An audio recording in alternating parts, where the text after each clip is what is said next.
Hi, everyone, and thanks again for tuning in to this week's episode of STEM Girls Virtual, where we talk about all things STEM. Those fields are science, technology, engineering, and math.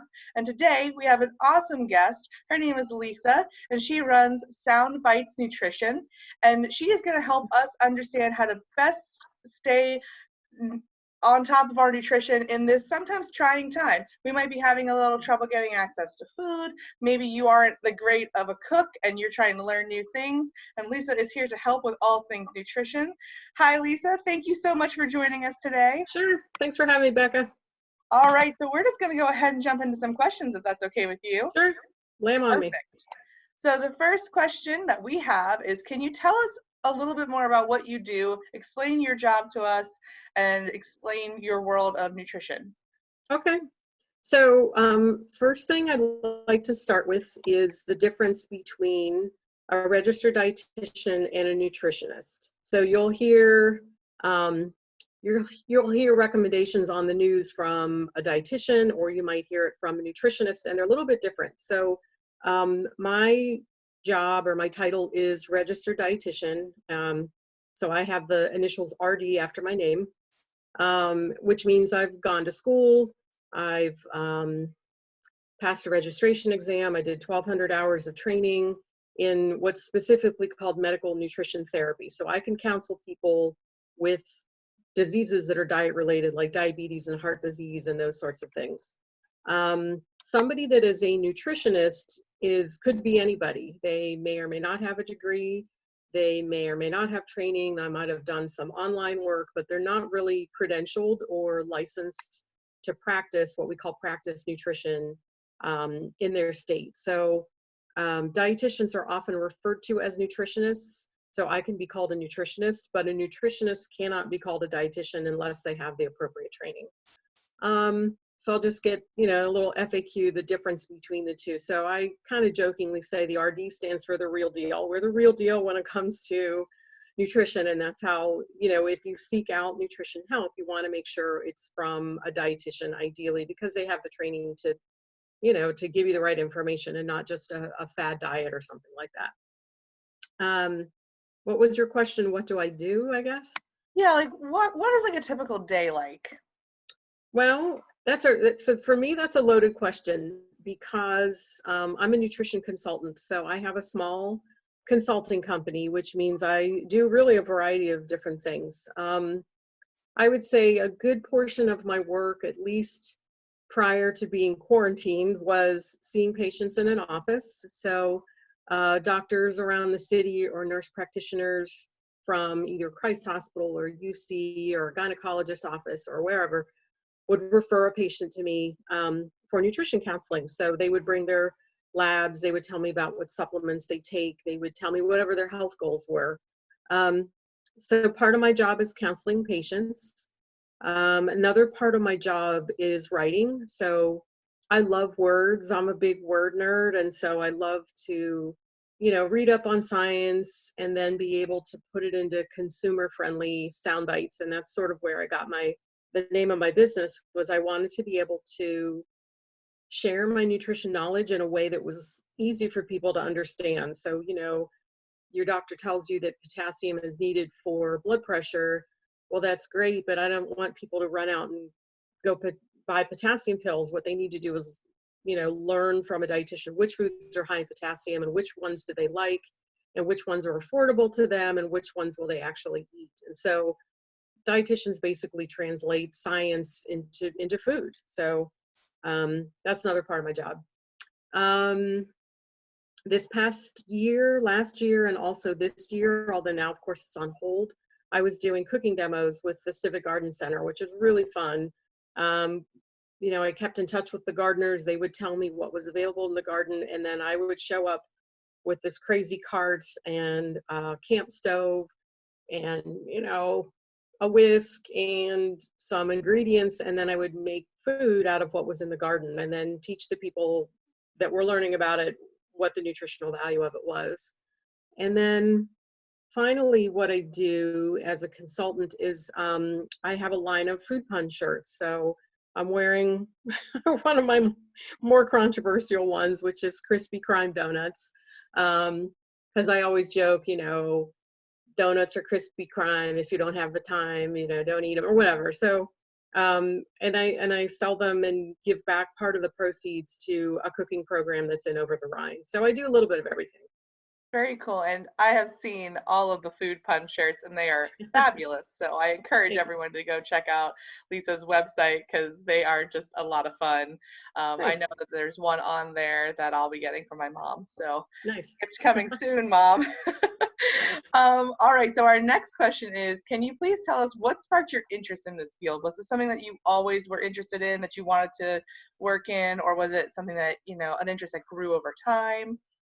Tell us about that. So I started off, I guess, probably in maybe middle school and high school, getting interested in health in general. So, when I was growing up, I just remember these horrible commercials from the American Heart Association about, the dangers of smoking. And I remember coming home and, just harassing my parents about stopping smoking. So I always sort of had this this interest in health in general.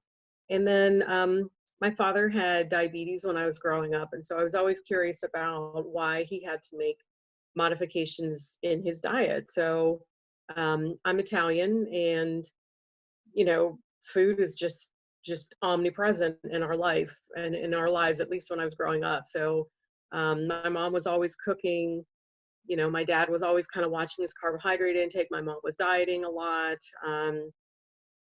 I went through some dieting phases in high school, which I never really even needed, but it got me interested in the field and how I can help people in that sense. So I think it was just a combination of loving food, really interested in health, and really interested in people. I'm an extrovert, so I love talking to people. I love finding out what sort of information they need and how I can help them. So it was a really good combination for me. Yeah, and it's interesting that you mentioned like the relationship with food, and food is such an important part of so many cultures, all cultures really. Right. Um, and it is interesting to see from each culture how important certain foods are, and we see that all through history, the importance of foods, down to farming deities and stuff like that. So it's very Yeah. interesting that to spin that in a different direction. Hmm. Okay, so the next question that we have is, what is one of the coolest or most interesting experiences that you have ever had as part of your career? Oh, that's a good one. So I've had a lot of great experiences. I've been a dietitian for 30 years, so I've been around for a long time. You can tell by my graying hair. Um, Probably one of the most memorable and one that's been the most long lasting was a few years ago. I had applied for a grant through a philanthropic agency that actually doesn't exist anymore. They're called People's Liberty, and they are funded or were funded by the Hale Foundation, which is a family. I don't want to. How do I describe them? The Hale Foundation is basically um, a place that gave money to individuals in order to have community projects. And so I applied for a grant. I'd never really written a grant, I think, in my life. I think I might have written one when I was a community dietitian. And I ended up getting a grant to place 10 little mini food pantries in low income neighborhoods. And it was a really great experience. I got to meet all kinds of people that were involved in their community through community council meetings and church meetings. And, um, when I got the grant, it was 2016. It was a really kind of a tenuous political environment, kind of what we're going through again now. But this was sort of my way to reconnect people through food. So um, the pantries were made out of old Enquire boxes. And so I had to contact the Enquire to see if they would donate them. And then we had them, I had somebody on my little team that had a warehouse, and we were able to rehab them. And I had members of the community come down and rehab them. And then we had artists paint them. So they were kind of like how we have the pigs all over the city. I wanted them Yeah. to look similar to that. So that was a really, really cool experience.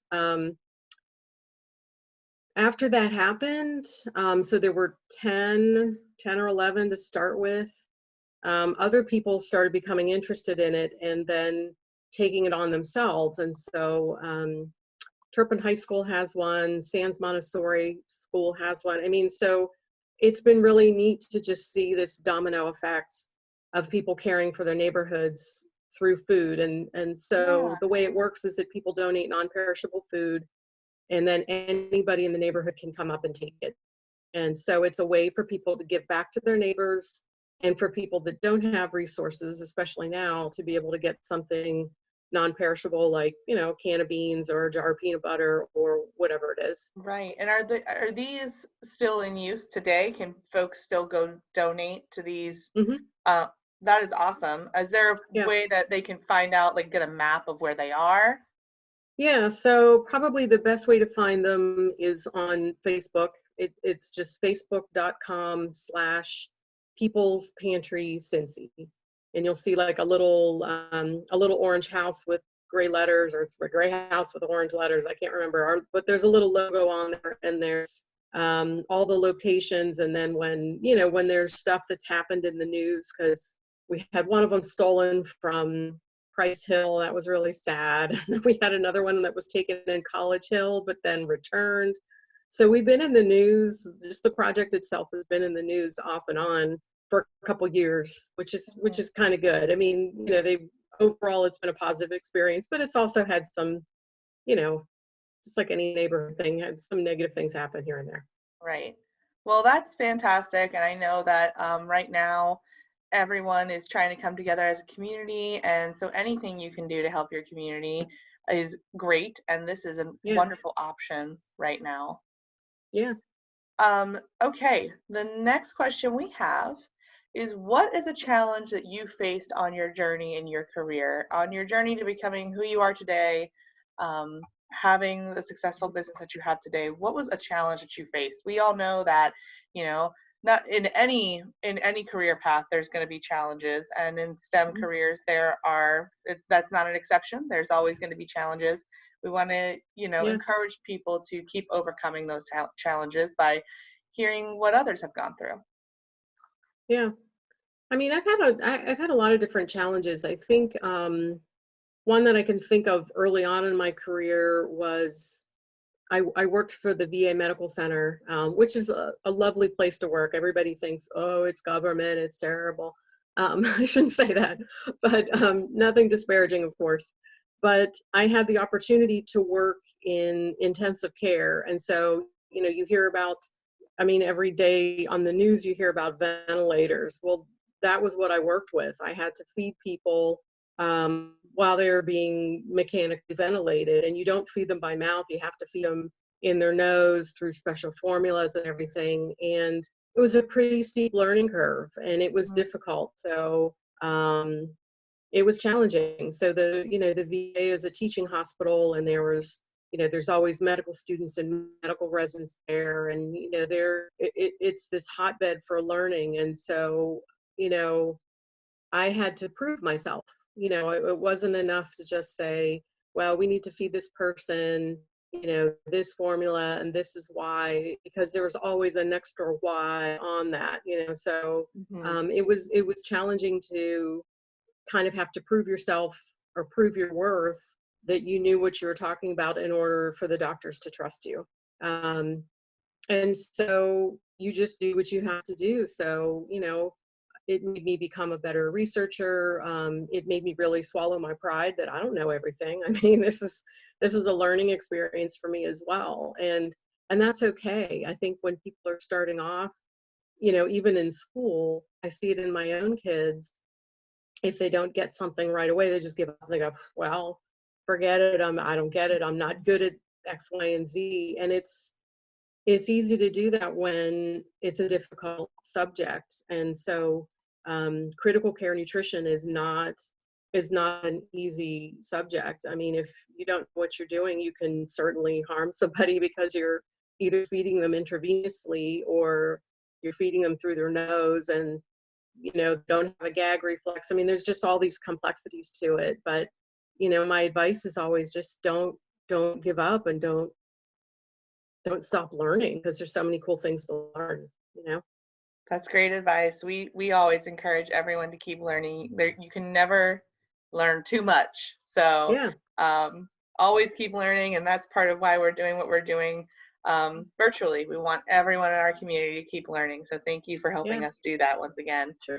Um, Another question that we have is, what is some advice you'd like to give to any young person wanting to pursue a career in STEM? Oh, there's so many options. I would say, do a Google search, or even ask your parents, hey mom, do you know anybody that's a nurse? Or do you know anybody that works? Of course I lean towards healthcare because this is what I know, but there's so many different opportunities in healthcare, but also in engineering. So, if you're a student that likes to take things apart and put them back together, engineering would be a really cool field because there's multiple avenues of types of engineers that there are. Um, I would say just explore what options are out there for you.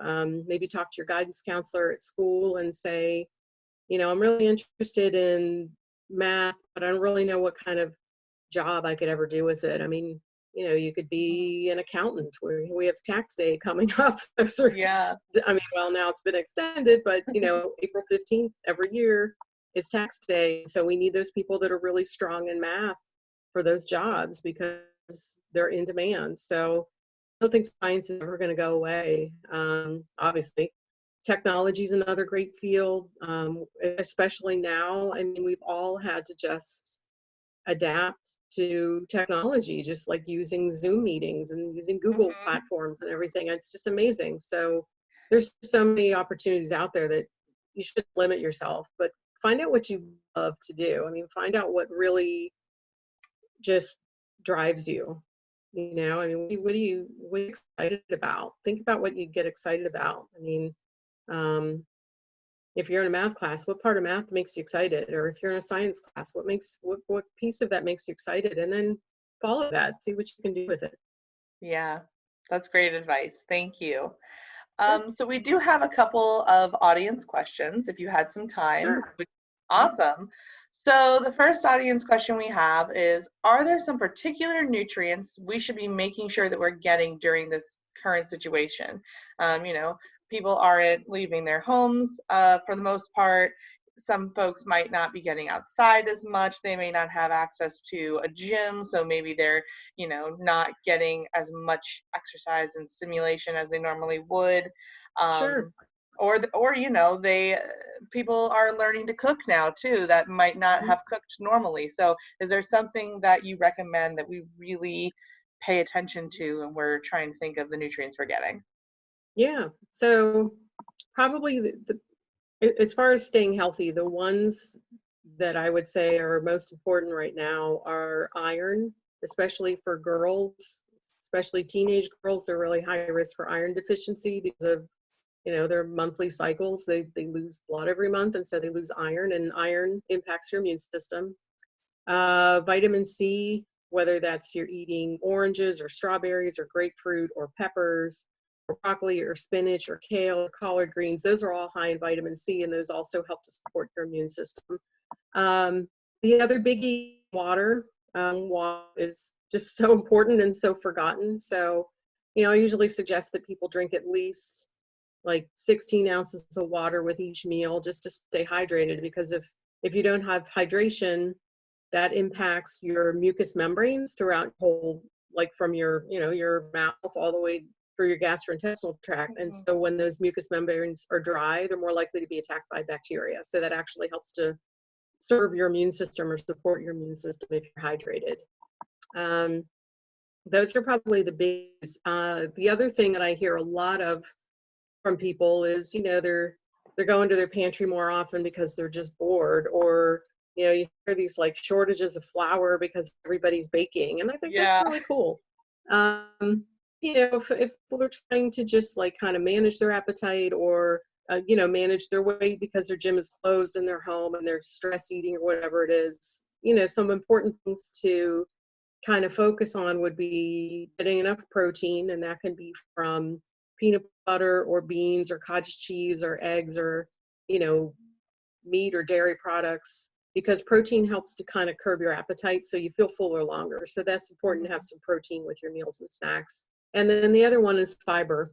So choosing whole wheat spaghetti when you can, or brown rice, or, rolled oats, or, things that are higher in fiber are going to fill you up longer. And so they're going to help to regulate your energy, which helps to regulate your mood. So a lot of these things that we're going through are just a matter of how resilient are you, how, you handle stress. And so those are a couple ways, is just to manage your appetite, manage your moods, and manage your fatigue.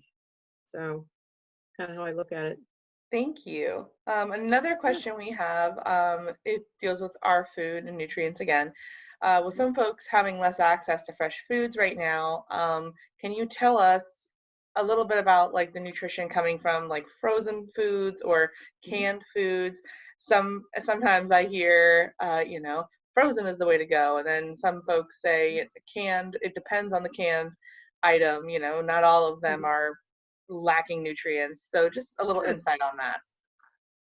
Yeah, so, in my opinion, fresh and frozen and canned are all nutritious. They're all food. So I'll start with frozen. I mean, frozen is literally picked and packed within 4 hours of it being harvested. So it's at its peak of ripeness. So it's going to have the most nutrition it can offer.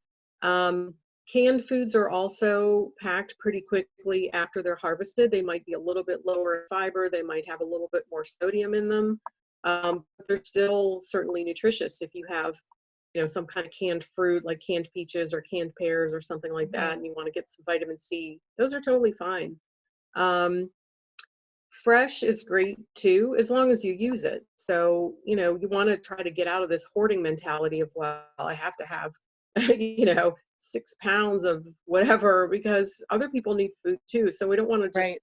hoard it and then not eat it and then it goes in the trash.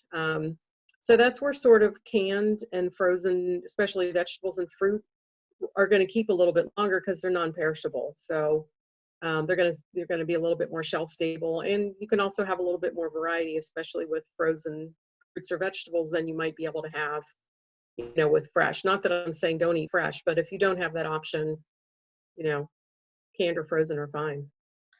Thank you. And then Sure. our last question, what is the one thing you encourage your clients or just folks in general to stay away from when you're thinking about trying to help folks, maintain good nutrition? Maybe whether they're trying to lose weight or not, just a good staple of good nutrition. What is like the one thing that you say, just don't eat, don't drink? Yeah, I mean, I have I don't want to say I have switched to a non-militant mentality. I think I've always had kind of I I don't like the black and white combination of like, you can only have this, or this is a good food, or this is a bad food. I think you kind of have to follow, your moods and intuition, and sort of trust your body on what it needs. I would say the one thing to maybe go easy on, well, definitely alcohol, but I mean, that's for my older clients, obviously, for people over 21, because it is a slippery slope. People are using alcohol more frequently now just to deal with stress, but people also use sweets, so hence my sweatshirt. Um, I would say just limit them, just because they do take more of your B vitamins to metabolize. So they use up some of your energy in that sense. And they're empty calories. So you're not getting any food in your food. If I do a diet history on somebody and most of it's junk food, then and they're not feeling good, that's probably why, because a lot of these things are more what we call pro-inflammatory, where they just increase inflammation in your body, which leads to more risk for diseases like cancer and heart disease and diabetes. So I would just go easy on the sugar. I'm not saying don't ever eat it again, but just pay attention to it if you really need it, or if it's something else that's sort of bothering you. I mean, my motto sometimes is, what's eating you that's making you eat? Because if you're not hungry, then don't eat. Find something else to do. Go clean out a closet, go work in your yard, go take a walk, whatever it is. But just kind of pay attention to those emotions, because it's very easy to be an emotional eater. Yeah, that's great advice. Thank you. That is Sure. all we have for today. Lisa, thank you so much for joining us and Sure. walking us through some new information, letting us see into what your day is like, learning more about this career field. I know that I've spoken to you before and I even learned some new stuff. So I hope Thanks. everyone at home learned something new. Keep tuning in to Cincinnati Museum Center's page to see all kinds of other awesome STEM activities, art projects, things you can do at home to keep learning. Lisa, again, thank you so much for joining us. Sure. Happy to be here, And Becca. we'll see you all next time. Keep learning, Cincinnati. Bye. Bye. Bye.